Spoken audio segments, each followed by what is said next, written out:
주의 아름다움은 말로다 영원할 수 없고 주님의 그 놀라우심을 다 표현할 수가 없네.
여기 계신 하나님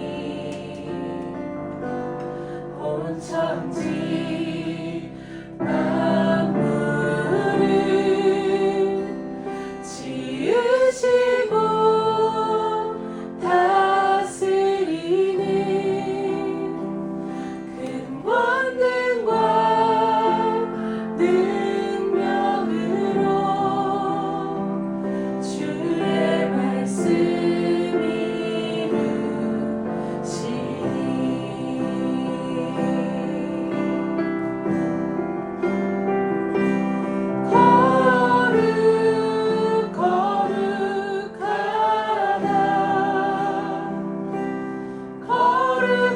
거룩하다 주 하나님 곧 전능하신 이여 하나님 나라리 하늘. 말씀은 일곱 촛대 사이에라는 주제와 함께하는 말씀 하도록 하겠습니다. 제가 2025년도를 두고 하나님께 기도하는데 2025년도 우리 교회를 두고 기도할 때 주님이 제게 주신 그 단어가 있습니다. 그것이 바로 섬김이었습니다. 왜 섬김일까? 왜 섬김일까? 왜 주님은 우리 교회와 우리들을 향해서 이 섬김이라는 단어를 주실까? 이것을 다시 또 기도하는데 그때 기도할 때 제 마음속에서 이렇게 펼쳐진 장면 하나가 있었다고 한다면 그것은 나를 위해서 기꺼이 섬기기로 작정하신 주님의 십자가인 것입니다. 우리는 섬김하게 되면 교회나 사회에서나 내 시간을 내고 내가 내 에너지를 이렇게 사용해서 뭔가를 이렇게 돕는 것으로 우리는 생각을 합니다. 여유가 있으면 하고 또 시간이 있으면 하는 것이고 내 마음이 내킬 때 하는 것을 우리는 섬김이라고 생각하는데 여러분 만약 그런 섬김으로 예수님이 우리를 부르셨다고 한다면 어떻겠습니까? 계시록 5장은 우리에게 말합니다. 사람들을 피로 사서 하나님께 드리시고 우리로 하나님 앞에서 나라와 제사장들을 삼으셨으니 우리가 이 땅에서 이제 왕노릇하게 되었다라고 하는 것이죠. 우리를 피로 사셨다. 그 말은 당신이 십자가에서 온갖 모욕과 멸시와 천대를 받으면서 얻어낸 우리의 구원이라고 하는 것이죠. 그래서 주님에게 있어서 섬김은 차선이 아니라 우선입니다. 그렇게 해서 주어진 것이 저 여러분에게 있어서 구원이라고 하는 것이죠. 주님은 우리의 구원을 위해서 모든 것을 우선하셨고 우리의 구원을 위해서 거기에 우리가 포인트를 두고 우리를 위해서 이 땅에 오셨고 죽으셨고 부활하셨다고 하는 것이죠. 근데 그 섬김을 다 끝내는 게 아니시죠. 주님은 지금도 당신의 영을 우리에게 보내셔서 우리를 도우신다라고 하시니까 주님의 섬김을 생각하면 생각할수록 우리가 얼마나 감사한 일인지 모르겠습니다. 여러분, 하나님이 예수님이 또 성령님이 우리를 섬기신다고 한다면 한번 생각해 보시죠. 하나님 우리를 섬기는 거예요. 자, 예수님 우리를 섬기는 겁니다. 또 성령이 우리를 섬기신다라고 할 때 이 섬김 앞에서 하나님이 부리시는 천사들이 가만히 있겠습니까? 하나님 우리를 섬기신다는데 예수님이 우리를 섬기신다는데 성령님이 우리를 섬기신다는데 그 하나님이 부리시는 천사들이 가만히 있을 수가 없는 것이죠. 그러니 여러분 우리가 이 땅에서 우리가 홀로 사는 것 같지만 여러분 우리에게는 우리를 섬기시는 하나님과 예수님과 성령님과 천사들이 우리와 함께하고 있다는 사실을 우리는 기억해야 됩니다. 그러니 하나님이 섬기시고 예수님이 섬기고 성령이 섬기는 성도들이 얼마나 귀하겠습니까? 여러분 주 믿는 성도들이 귀한 줄 믿으십니까? 네, 우리 그러면 우리 앞뒤 좌우로 한번 인사 나누시죠. 당신은 참 귀한 사람입니다. 당신은 참 귀한 사람입니다.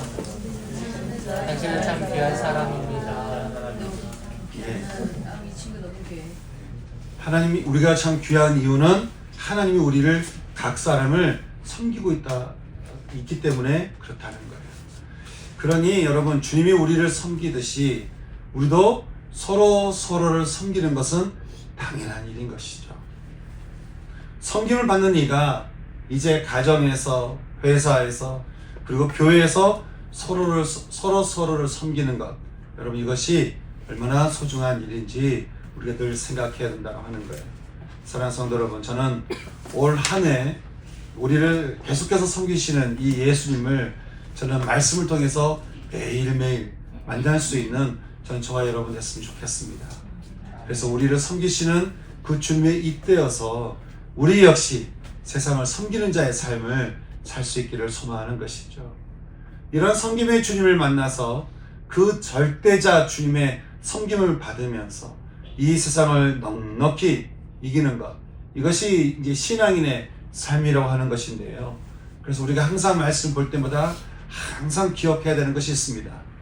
내게 좋은 말씀, 내게 필요한 말씀, 내가 들어야 될 말씀보다 더 중요한 것, 예수님이 어떤 분이시냐, 주님이 어떤 분이시냐, 지금 주님이 어떻게 나에게 다가오고 계시고 나를 지금 주님이 어떻게 섬기고 계시느냐, 항상 우리가 잊지 말아야 되는 것은 주님이라고 하는 것이죠.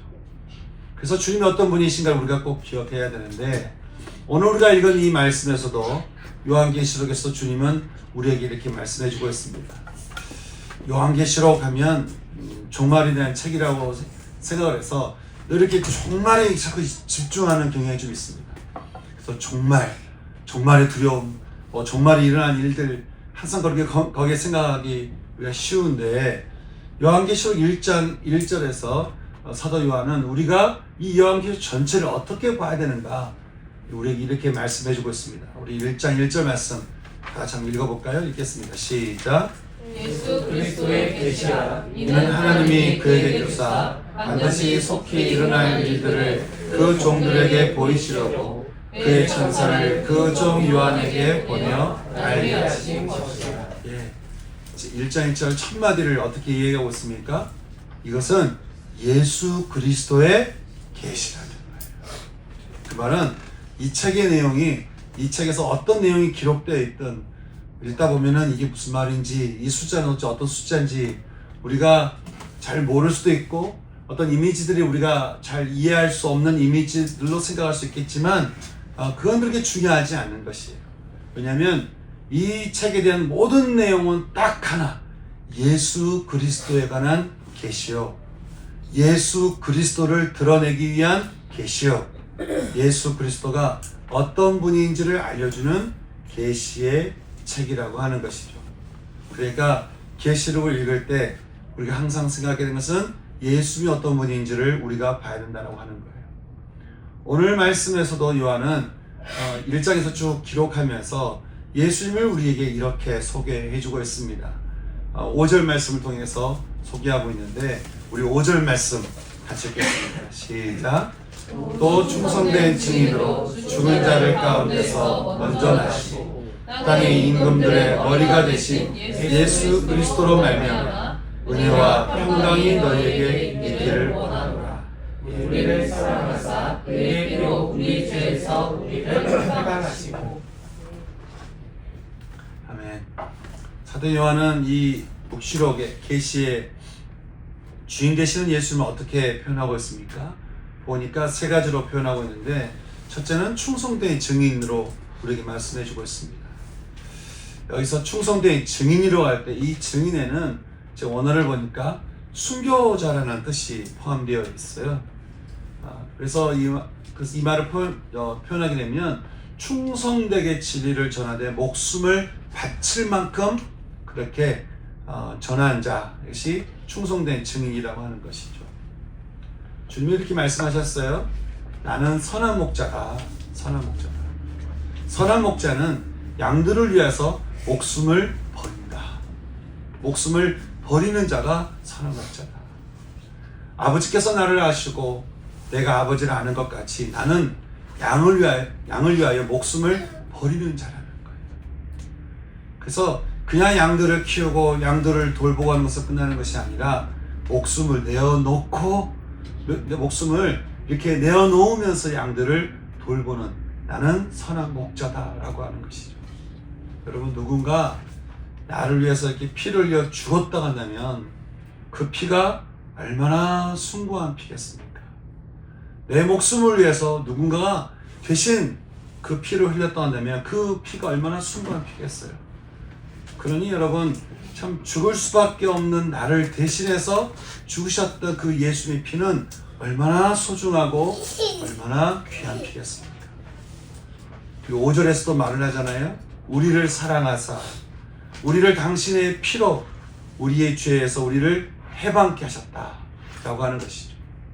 마치 여러분 출애굽할 때 이스라엘 구원을 위해서 어린 양의 피를 바른 집만 죽음이 피해간 것처럼, 그래서 종되었던 삶에서 해방되어서 이스라엘은 온 세상의 제사장 나라가 된 것 같이 주님은 당신의 피로 죄에서 우리를 해방시키고는 왕같은 제사장이 되게 하셨다는 거예요.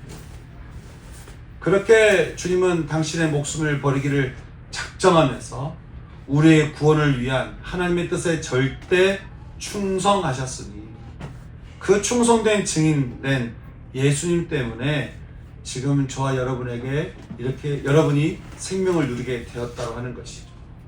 저는 지금도 우리에게 충성된 증인이 되셔서 끝까지 우리를 섬기시는 그 주님의 사랑을 받아서 계시록 5장의 그 예배의 표현처럼 정말 주님 앞에 우리의 찬송과 존귀와 영광을 주님께 다 올려드릴 수 있는 그런 저와 여러분 되었으면 좋겠습니다. 우리에게 충성된 증인이 되신다. 여러분, 우리에게는 그런 분이 계시다는 거예요. 또 사도 요한은 주님은 어떤 분이라고 말씀하고 있을까요? 어떤 분이라고 말씀하고 있죠? 죽은 자들 가운데서 먼저 나신 자라고 우리에게 말을 해주고 있습니다. 고린도전서 15장의 말씀 보면요, 이런 말씀이 있어요. 사망이 한 사람 아담으로부터 말미암았으니 죽은 자의 부활도 또한 한 사람 새로운 아담으로부터 말미암는다라고 말을 해주고 있습니다. 다시 말해서 아담 안에서 모든 사람이 다 죽은 것 같이 두 번째 아담으로 오신 그리스도 안에서 모든 사람이 생명을 얻게 되었다는 것이죠. 이것은 그리스도께서 죽은 자 가운데서 다시 살아나사 잠자는 자들의 첫 번째 열매가 되셨기 때문이라고 하는 것인데요. 다시 말해서 사망이 한 사람으로 말미암았으나 죽은 사람의 부활도 이 한 사람으로 말미암게 되며 아담 안에서 모든 사람이 죽은 것 같이 이제 둘째 아담으로 오신 그리스도로 인해서 그리스도 안에서 모든 사람이 삶을 얻게 되었다고 말씀하는 것입니다. 그래서 로마서 5장 21절을 말하기를 죄가 사망 안에서 왕노릇한 것 같이 은혜도 또한 의로 말미암아 왕노릇하며 우리 주 예수 그리스도로 말미암아 우리가 영생에 이르게 되었다라고 말씀하는 것입니다. 고린도전서 15장에서 이 영생의 길에 먼저는 첫 번째 열매인 그리스도가 이게 나시게 되고, 그리고 그 다음에는 주님이 다시 강림하실 때에 그리스도에게 속한 자들이 이 길에 들어설 것이라고 우리가 말씀하고 있는데, 그것은 죄로 인해 죽게 된 우리가 죽은 자들 가운데서 먼저 나신 부활의 그리스도로 인해서 우리 역시 부활의 길로 들어설 수 있게 되었다라고 우리에게 말씀해 주고 있습니다. 성도 여러분, 세상은 죽으면 끝이라고 말합니다. 그래서 죽은 다음에 무슨 소망이 있겠냐 라고 그렇게 이야기를 하는 것이죠. 이 세상을 살면서도 마치 죽은 자처럼 살아가는 사람들이 많이 있습니다. 세상에 별로 소망이 없고 세상에 별로 그렇게 희망이 없다고 하는 것이죠. 그래서 늘 불안한 가운데, 두려움 가운데 삶을 살아가는 사람들이 참 많이 있지만 성경 우리에게 분명히 말을 해주고 있습니다. 우리가 생명으로 부활하든 심판으로 부활하든 간에 우리는 하여간 다 부활하게 된다는 거예요. 우리 인생은 결국 다 부활하게 되는데 그래서 우리가 어떤 부활을 맞이할지 하여간 우리는 둘 중에 하나 부활하게 되는데 믿는 자들은 먼저 죽은 자들 가운데서 살아나신 그리스도에 인해서 생명 가운데로 부활하게 될 거라고 성경 우리에게 말씀해 주고 있다고 하는 것이. 여러분, 누군가 나의 죽음을 대신 죽어서 나로 생명으로 부활하도록 그 길을 이렇게 열어놓으셨다라고 하는 이 사실이 여러분 얼마나 놀라운 일이겠습니까? 그리고 그 일을 주님이 하셨다고 하는 것이죠. 그러니 우리가 그 주님께 평생 우리가 감사하는 마음으로 우리가 살아야 되는 것이죠. 성도 여러분, 우리가 이 예수님을 우리가 믿고 또 이 예수를 우리가 믿음으로 받아들인다 한다면 우리가 이 땅의 삶을 살아갈 때 우리는 생명이 부활로 나가는 거 아니에요. 세상은 죽음으로 가고 심판에 부활하겠지만 우리는 생명으로 가고 또 생명으로 부활하게 되는 거 아니에요. 주님께서 당신의 죽음으로 그 길을 열어놓으셨기 때문에 앞으로 우리의 인생은 어디로 가는 것이에요?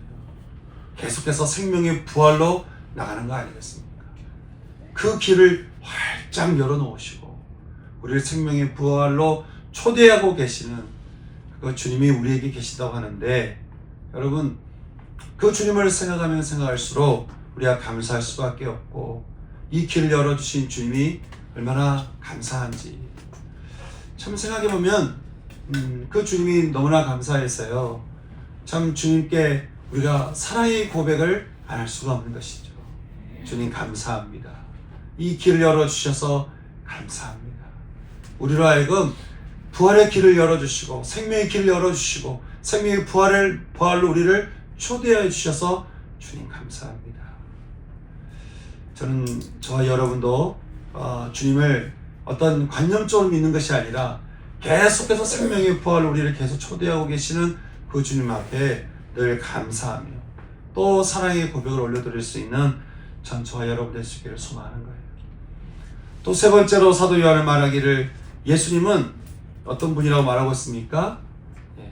땅의 임금들의 머리라고 표현하고 있습니다. 이 말을 풀어보면 이 세상 권세자들의 주관자다, 그렇게 우리에게 말씀해주고 있는데요. 이 세상의 권세자들이라고 하는 것은 마귀 영향 아래에 있는 세상의 세력을 말하는데, 그들은 하나님의 통치를 거부하고 하나님의 정의와 공의에 대해서는 거부감을 가지는 자들이라고 우리는 말을 해볼 수 있습니다. 요즘에 우리가 세상을 보게 되면 이전보다 더욱 하나님 나라의 정의와 공의에 대해서 이렇게 적대적인 모습을 우리는 하고 있는 것을 우리는 보게 됩니다. 이 세상의 지도자들을 보게 되면 어떤 정의를 추구하고 어떤 공의를 따르기보다는 자신들이 이루고 싶어하는 세상을 위해서는 전쟁도 기꺼이 할 수 있는 그런 지도자들이 세상에서 계속해서 일어나는 것을 보게 돼요. 계속해서 그런 지도자들이 일어나서 기꺼이 전쟁을 일으키고 기꺼이 분열을 일으키고 기꺼이 분쟁을 일으켜서 이 세상을 정의와 공의라는 입장보다는 자신들이 생각하는 나라를 이루고자 하는데 아주 최선을 다하고 있는 그런 모습을 보게 되는데, 여러분 그것 때문에 세상이 계속해서 분쟁 가운데 가는 거 아니겠습니까? 그래도 뭔가를 중재하고 뭔가를 중간에 있어서 참 연합을 이루게 하는 그런 지도자들은 점점 사라지고, 그런 지도자들이 일어나는 것을 보게 되면서 진짜 지금 우리가 살고 있는 이 시대가 진짜 마지막 때가 아닌가, 다들 전쟁하려고 하는 지도자들이 일어서려고 하는 이 때가 진짜 우리가 살고 있는 이 시대가 그래서 마지막 때가 아닌가, 참 그런 생각을 할 때마다 좀 불안하기도 하고 어떤 면에서는 참 절망스럽기도 하고 참 소망이 없는 것 같아 보이지만, 여러분 우리가 이런 세상에 우리가 생각에 함몰될 필요가 없이 우리가 절망할 수 없는 것은 주님이 우리에게 말씀하시고 성경에서 말하기를 이 온 세상의 권세자들의 머리에 누가 계시다는 거예요? 우리 주님이 계시다는 거예요. 세상의 왕들이 자신의 뜻을 이루는데 분열과 다툼과 전쟁을 한다 해도 결국 그들의 머리에 계신 주님이 이 모든 것을 잠잠케 하실 날이 우리에게 올 것이라고 하는 것이죠. 그러니 여러분, 세상의 끝은 종말이나 절망이 아니라 평안이요, 미래요, 소망이라고 하는 것이에요. 이 세상 끝에 절망이 찾아오는 것이 아니라 이 세상 끝에 결국에 그 모든 것 위에 계신 주님이 찾아오신다고 하는 것이죠. 그래서 이 세상을 결국에 하나님께서 당신의 정의와 당신의 공의를 이루실 거라고 하는 것이에요. 그러니 사랑하는 성도 여러분, 이 세상에는 세상의 끝을 붙잡고 계시는 우리 주님이 계신다는 사실을 우리가 잊어서는 안 된다고 하는 거예요.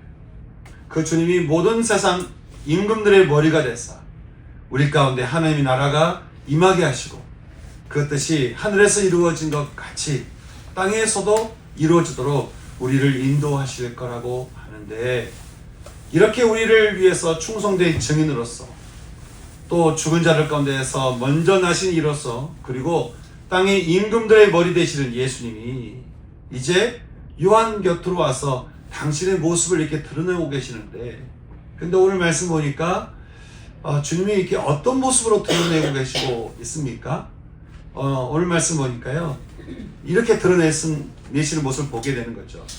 다니엘서 7장 13절에서 손을 대지 않은 영원한 권세와 멸망하지 않을 나라가 되는 인자 같은 이가 이렇게 하늘 구름을 타고 항상 계신 이에게 나아가는 것처럼, 13절 말씀 보니까 일곱 금 촛대 사이에서 인자 같은 이가 나타나셨다.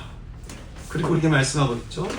그는 그 옛날 제사장들이 발에 끌리는 옷을 입고 끌리는 겉옷을 입은 것 같이 옷을 입었으며 가슴에 에봇이나 띠를 두른 것 같이 금띠를 띠는 인자 같은 이가 이렇게 드러내시게 되는데, 다니엘서 7장 9절에서 옛적부터 항상 계신 이가 좌정하시는데 그의 옷은 희기가 눈 같고 그의 머리털은 깨끗한 양의 털 같다라는 말씀처럼 인자 역시 그의 머리와 털의 희기가 흰 양털 같고 눈 같으며, 또 다니엘서 10장 6절에서 그의 몸은 황옥 같고 그의 얼굴은 번개빛 같고 그의 눈은 횃불 같고 그의 팔과 발은 빛난 녹 같고 그의 말소리는 무리의 소리와 같다는 말씀처럼 인자의 발은 풀무불에 달려난 주석 같고 그의 음성은 맑은 무수레와 같다라고 요한은 이야기를 하고 있습니다. 그 주님이 지금 요한에게 이렇게 자신을 드러내고 있다는 거예요.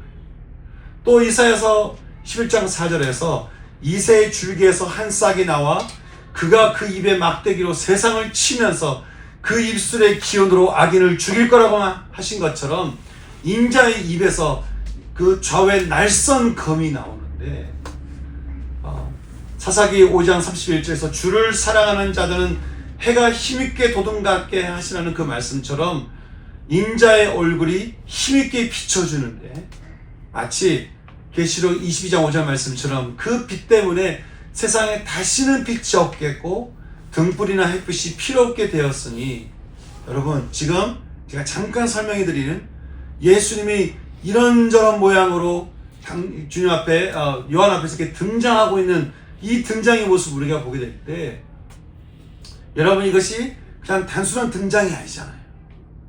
단순히 나타나시는 그런 모습이 아니지 않습니까? 모든 어둠을 제압하고 모든 세상을 심판할 만한 권위를 가지신 대제사장으로서 선지자로서 왕으로 등장하는 이 예수님의 등장이 이제 요한뿐만 아니라 예수를 믿게 된 모든 사람들이 이것을 이렇게 보게 될 이 등장인데, 여러분 이 등장하시는 예수를 만나게 됐던 요한의 마음이 어땠겠어요? 요한의 마음이 마치 하나님을 직접 대면한 것 같은 그 놀라움에 떨어서 성경에 보니까 그가 죽음과 같이 엎드려서 두려워 떨었다고 그렇게 말씀하고 있는 것이죠. 그런 요한에게 주님이 말씀하시기를 두려워하지 마라. 나는 처음이요 마지막이니 곧 살아있는 자라고 말씀하고 있는 것이에요. 내가 영원히 살아있어서 사망과 음부의 열쇠를 가졌다라고 말씀하고 있는데, 이렇게 살아계신 놀라운 그 주님을 만나게 되었던 이 사도 요한, 저는 이 장면을 이렇게 묵상하면서 그런 마음 드는 거예요. 언젠가 이 장면을 우리도 만나게 될 날이 올 거잖아요. 언젠가 이 장면을 우리도 대면하게 될 날이 올 거잖아요. 그런데요, 이 놀라운 이 현장에서 요한이 우리에게 이렇게 말씀해 주는 것이 있습니다. 이것은 그냥 오는 것이 아니라 어디를 통해서, 어떤 현장에서 우리에게 드러내는데, 그것이 어떤 현장이냐, 12절과 13절 말씀 보니까 그렇게 말씀해 주고 있습니다.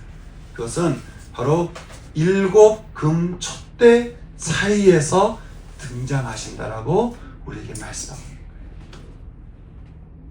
여러분, 7 금 촛대가 뭐겠습니까? 나중에 보니까 이것은 주님의 교회라고 우리에게 말씀해 주고 있죠. 다시 말해서 주님은 이 모습을 그냥 등장하시는 것이 아니고, 그냥 드러내시는 것이 아니고, 바로 당신의 교회를 통해서 당신을 드러내시고, 당신의 교회를 통해서 당신을 알리시고, 당신의 교회를 통해서 우리로 하여금 당신을 보게 하신다라고 우리에게 말씀하고 있다고 하는 거예요. 그러니 여러분, 이 세상에 교회만큼 중요한 게 어디 있겠습니까? 이 세상에 교회만큼 아름다운 것이 어디 있겠습니까? 여러분, 이 세상에 교회만큼 빛난 곳이 어디 있겠습니까? 왜냐하면 당신의 그 임재가 하나님께서 교회를 통해서 7 금 촛대 사이에 당신의 교회를 통해서 당신을 드러내신다라고 할 때, 저는 이 말씀 묵상해서 그런 마음 드는 것이죠. 우리 교회는 어떤 교회일까? 우리 교회는 예배를 드릴 때마다 주님께서 당신을 마음껏 드러내시는 그런 교회일까? 또 주님이 우리를 교회로 부르시잖아요. 그러면 우리 역시 어떤 교회일까? 주님께서 당신의 모습을 마음껏 드러내시면서 우리에게 드러내시는 그런 교회를 이렇게 드러내시는 그런 교회의 모습을 우리가 하고 있을까? 여러분은 어떨 것 같습니까? 주님께서 교회를 통해서 드러내신다고 할 때, 여러분, 우리는 어떤 교회인지, 그리고 나는 어떤 교회인지를 우리가 살펴봐야 되는 것이죠. 세상에서 이렇게 교회라는 이름을 가지고 참 여기저기서 이렇게 드러내고 있는 모습을 참 보게 됩니다. 교회라는 모습을 가지고 드러내면서 또 어떤 성명서를 발표하기도 하고, 그러면서 어느 한쪽을 이렇게 정죄하기도 하고 단죄하기도 하고 온갖 증오를 쏟아내기도 하고 온갖 분노를 쏟아내는 것을 보면서 참 가슴이 아픈 것은, 주님이 우리에게 주신 교회가 그런 것이며, 또 그런 교회에서 주님이 과연 드러날 수 있을까? 우리가 교회란 이름을 붙이고, 우리가 교회란 이름을 가지고 이야기를 하고, 교회란 이름으로 모이지만, 진짜 교회는 어떤 교회겠습니까? 주님이 드러나시는 교회. 주님이 당신의 모습을 온전히 드러나실 때, 그것이 진짜 교회의 모습이지 않겠냐고 하는 것이죠. 그러니 세상이 교회라고 얘기하면서 이야기를 할 때, 그곳에 주님이 드러내시는가? 주님이 드러나고 계시는가? 만약 그렇지 않다면 우리가 그것을 교회라고 할 수 있겠습니까? 우리 자신도 마찬가지인 것이죠. 그래서 참 그런 마음이 드는 거예요. 이 마지막 때에 온 세상에 교회라는 이름이 막 널려있는 이 때에 진짜 주님이 찾고 계시는 교회는 어떤 교회일까? 진짜 주님이 원하시는 교회는 어떤 교회일까? 당신 자신을 마음껏 드러내실 수 있는, 온전하게 드러내실 수 있는, 주님은 정말 그런 교회를 찾고 계시지 않을까? 그런데 그런 교회가 얼마나 있을까?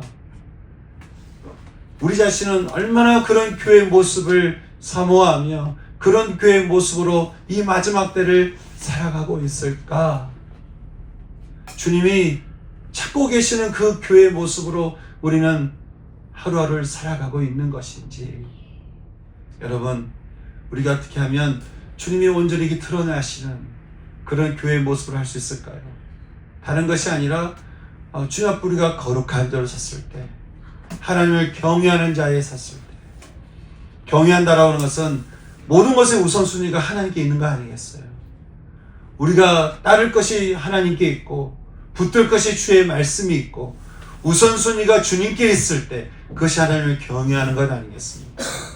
그렇게 우리가 살아갈 때 우리가 주님의 교회가 되고, 그럴 때 주님께서 우리 안에서 당신 자신을 마음껏 이렇게 드러내시는, 그래서 우리를 통해 다른 사람들이 예수를 만나고 우리 교회를 통해 다른 사람들이 예수를 만나게 되는 그런 온전한 교회, 그 온전한 교회가 되기를 정말 주님이 원하시지 않을까라고 하는 거예요. 저는 오늘 말씀을 통해서 그런 마음 드는 것이죠. 7 금촛대 사이에서 등장하시는 예수님, 다시 말하면 온전한 그 교회 가운데, 거룩한 교회 가운데 당신 자신을 드러내시는 참 이 교회의 이 본질을 우리가 생각하면서 우리 교회도 그렇지만 우리 자신도 그렇고 이 땅에 교회를 두고 함께 기도하며 나갔으면 좋겠는 거예요. 하나님, 정말 온전히 주님이 드러내시는 교회 되기를 소망합니다. 제 자신도 정말 주님이 원하시는 그 교회의 모습으로가 살아갈 수 있기를 소망합니다. 그리고 이 땅에 많은 교회란 이름을 가지고 여기저기서 등장해서 소리를 내지만, 하나님, 모든 소리는 다 죽게 하시고 오직 주님만 온전히 드러나는 교회가 이 땅에서 더욱더 일어날 수 있도록 하나님 인도하여 주시옵소서. 그렇게 기도하며 나갈 수 있는 우리가 됐으면 좋겠습니다. 그래서 우리가 이것을 두고 함께 우리가 기도하고 싶은데요. 그 전에 함께 아까 드렸던 찬양, 두 번째 드렸던 찬양을 함께 들으면서 나가고 싶습니다. 하나님을 정말 경외함으로 우리가 주님을 맞아들였으면 좋겠는데요.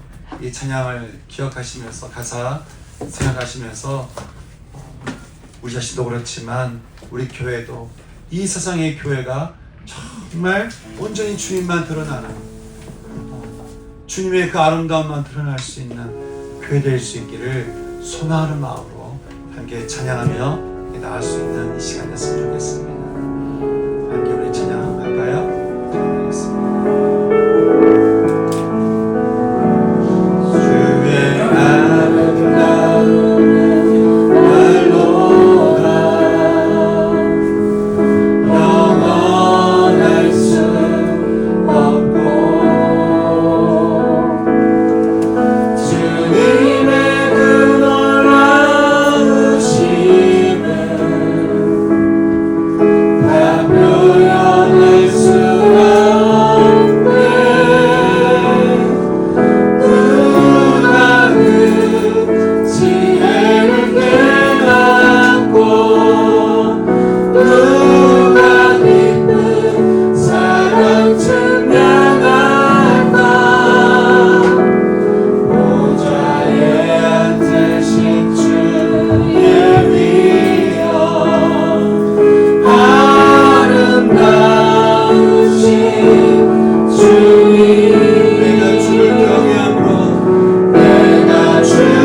주 앞에 거룩한 자로 서는 이 시간 되었으면 좋겠습니다. 마지막 때에 주님은 분명히 온전히 그 모습을 드러내실 터인데 어떤 이는 요한처럼 그 모습을 온전히 볼 자가 있을 것이고요. 그 주님을 놓칠 자가 있다라는 거 아니겠습니까? 여러분, 이 마지막 때에 여러분 어떤 주님을 보기를 원하십니까? 전 요한이 봤던 그 모습을 우리 함께 봤으면 좋겠습니다. 그러기 위해서 주님 앞에 우리가 병의함으로 거룩함을 소개원하고 또 우리 교회가 이 마지막 때에 온전히 주님을 드러내는 교회 되기를 함께 됐으면 좋겠습니다. 여러분 자신은 물론이거니와 우리 교회를 위해서 함께 위해서 기도하시고 또 이 땅의 모든 교회를 위해서 기도하시면서 하나님 온전히 주님이 드러나시는 하나님 교회가 되게 하여 주시옵소서. 함께 말씀을 가지고 기도할 수 있는 시간을 원합니다. 같이 기도하겠습니다. 기도하시겠습니다.